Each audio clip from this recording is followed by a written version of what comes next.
I think the things that are very important are, number one, infrastructure improvement.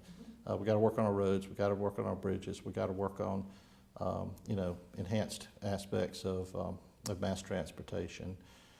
We got to continue to make sure that our port of Savannah is you know, is world class on a consistent go forward basis as it could be. Atlanta Airport, you know, vital. Our you know, the Georgia portion of the federal highway systems are vital. So those are very, very important things. The next thing is our military bases. Georgia represents to the nation some of the finest military base establishments that exist. They're very, you know, important to be in Georgia. We're strategically located. We are not bound by extreme weather conditions. For the most part, we occasionally get something blowing in from the ocean down in Savannah, but at the end of the day, the military bases are incredibly important. Another area that I'm particularly interested in is alternative energy. If you look at my background, you'll find that a few years ago I actually built a biodiesel refinery here in Middle Georgia that got a lot of recognition from, at that time, Senator Saxby Chambliss. I learned a lot in that process and look forward to advancing alternative energy in all forms. I'm also interested in what's going on with seniors.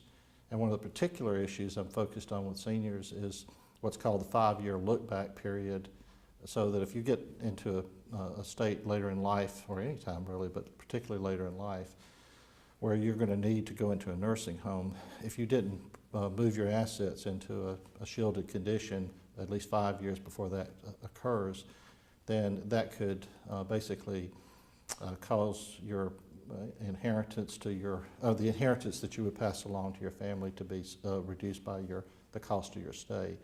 And so I think it's important that that 5-year look-back requirement be eliminated so that all people could take full advantage of what Medicare has to offer. Prescription drug prices, incredibly important to me. My mother, who happens to live you know, in this community that we're in here today, you know, the pricing of some of the prescription drugs that she needs are just, you know, let's call it severely eyebrow raising.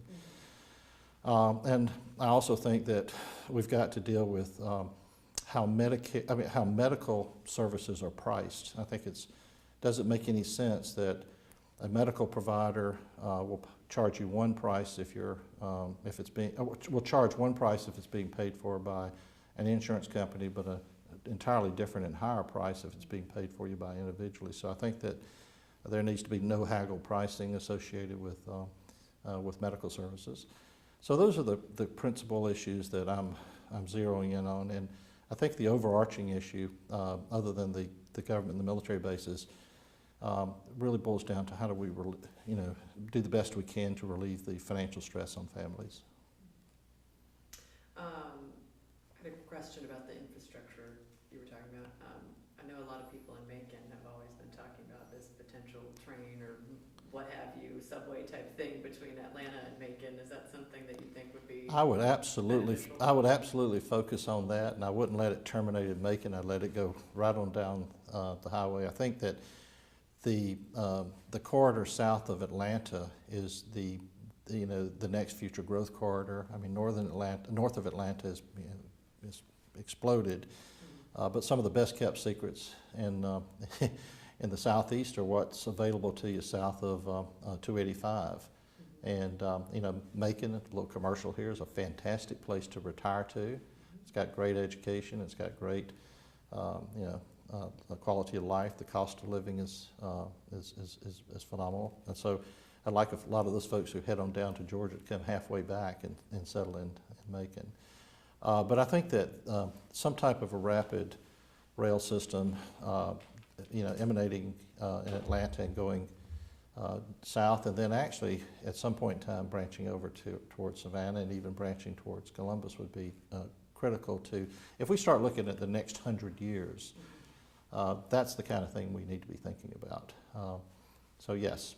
Now, that's one that's going to take some study, but if I'm talking about through student loans relieving almost $1 trillion, which I'm talking about, we can come up with ways to fund something like we're talking about here.